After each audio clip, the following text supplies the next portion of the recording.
За прв пат се воведува формално образование за децата кои се наоѓаат на подолг болнички престој, но и за оние кои се лекуваат во домашни услови поради сериозни здравствени состојби. За овие деца не постојат само здравствени предизвици кои треба да се надминат, туку и образовни, затоа што не се во можност да посетуваат настава поради подолготрајно лекување. Кај децата со малигни заболувања третманот трае некогаш и до 2 години во зависност од самата патологија, но првите 6 месеци од третманот мораат да бидат целовремена клиника.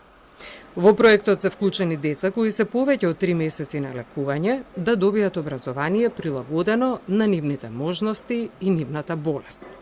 Тоа ќе се одвива на два начини, синхроно со онлайн настава, кога овие деца ќе бидат вклучени во нивното одделение со нивните наставници за да го стекнат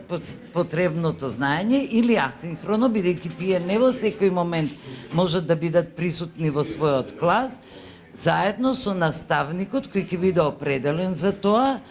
ќе добие посебен третман, односно посебна едукација, дали тоа ќе биде со задачи домашни, со учење на лекции и секако со вербална комуникација на наставникот. Вклучувањето на децата од болница во формалното образование значи половина здравје, бидејќи доброто ментално здравје кај овие мали пациенти значи дека многу полесно и помотивирано ќе го поминат долготрајниот пат на лекување.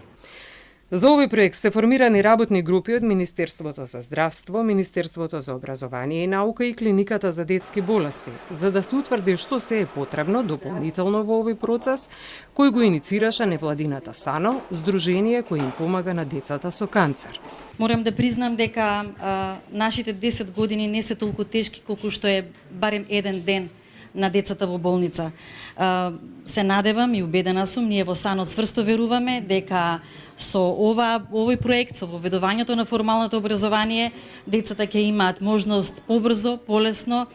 да оздрават и да се вратат назад меѓу своите другари. Доколку е потребно и повредените ученици од пожарот во Кочани ќе бидат вклучени во ваков вид на образование, но за тоа ќе се знае во септември по анализата на МОН. Иако јас не сум сигурна дека се многу тие деца, децата што завршуваат 4-та година дел веќе полагаа матура, мислам дека 1 до 2 дечиња се оставени сега да полагаат матура, сега е лето, ќе направиме анализа, доколку има потреба, дефинитивно ќе бидат вклучени.